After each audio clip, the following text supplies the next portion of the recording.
At the end of this video, you're gonna figure out how to play better offense at the kitchen line. The first measurement that you should consider when you are looking to create or look to be aggressive at the kitchen line is, do you have your slide? Are you stable? Are you in the correct location? Is the ball in yellow? Stable meaning balanced, organized, I have good preparation. Location means that I'm not outside the court, that I'm actually inside the court. The last thing I want to do is to try to speed up when I'm outside the court, because now it's 1 versus 2. Or the last thing I want to do is speed up as I'm off balance. And then the Y would be yellow. Yellow is the area from my hips down to my knees. Anytime that I'm in this area, there should be some balls that are attractive that you can look to speed up on or look to create some offense. We can also look to create offense up here. That's kind of a given. If you're looking to create offense at your shoelaces, make sure you're being selective. If you're at a skill set that allows you to create some offense from down there, that is okay. Something else you can consider is, instead of taking a ball out of the air, you can also maybe take a little step back. If I take a step back, I can let the ball bounce, sits up a little higher, and I can look to speed off the bounce. Sometimes giving up court position allows you to be more aggressive. Anytime that I'm at the kitchen line, if I'm looking to be aggressive, I have to make sure that I earn the ball to be aggressive on. And I can earn that by pushing my dinks. I can earn that by hitting linear dinks. If I want to speed off the bounce, if I'm looking to create off the bounce, if I'm looking to use that surprise factor and make my speed up look like a dink, I have to do it by getting a ball that presents itself, and usually I can do that by pushing my opponent back, getting them off balance, and then getting more of a lift dink, and this is how it'd look. So we're dinking back and forth. I'm pushing my opponent back, kind of aiming in that pressurized zone. It's a little deeper. There's my lift. Off of my lift, I can look to speed up from there. When I speed, I can speed to a wide range of different locations. This is zone 1, this is zone 2, this is zone 3. If I go to zone 1 and my opponent doesn't have a two-handed backhand, it's gonna be very difficult for them to be gaining power out there. So if you see Ethan is gonna be stretched out to zone 1 there, it's gonna be tough for him to be on his edges and to be punching at a rate that can actually hurt me from there. Most players, if they don't have a two-handed backhand, just end up blocking from there, so that's a good location. I can also look to speed up kind of towards this little dominant armpit. That also works. Make sure opponents second guess if they should be hitting a forehand or hitting a backhand, and we call this dead space area. I would say at the highest level, probably 90% of the speed ups all take place by finding that golden ticket, finding that dead space area, and then looking to clean up and be aggressive with your recounter. Take a look, take a look. So we're gonna do this by aggressive dinking. I can take a step back here. I can give myself a little cushion off the line. Most people that dink aggressively usually do it by giving themselves some cushion and then give themselves some room. Okay. Here's my speed.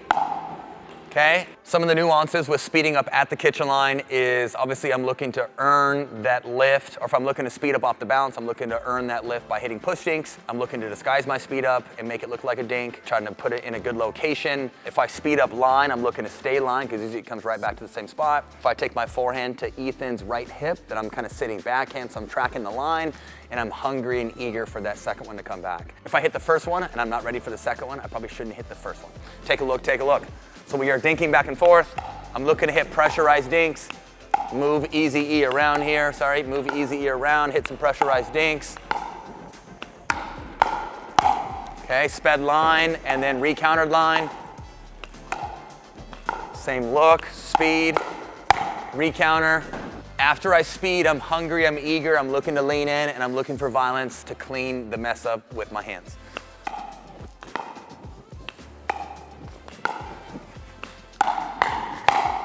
So that speed up's off the bounce. Now here are some examples on speeding up out of the air. So I'm gonna use some build-up dinks out of the air. Use some build-up dinks, move this thing around, kind of show that same look.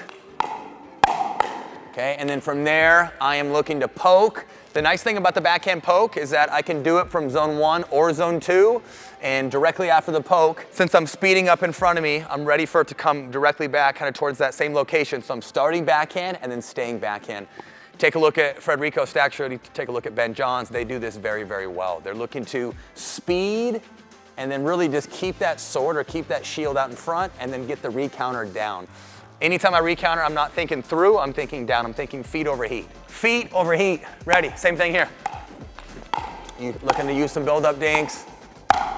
Nice. So just make sure that when you are speeding up that you're showing the same look with your dinking pattern that leads to a speed up that is disguised, that kind of looks like that dinking technique. So last little segment here, we've already talked about attacks. Now we're gonna talk about counter attacks from the kitchen line. Different ways to counter. I can counter by blocking, I can counter by punching, or I can counter by saying, no way, Jose, letting some balls go. Know that you will never know until you let a couple balls go. Tactics or being aware on when you should differentiate the block and the punch. If Ethan speeds up at me, if I don't see the speed up coming, if I'm not ready, if my hands are more ready for a changeup and not a fastball, I should be looking to block back. And the block would look just like this.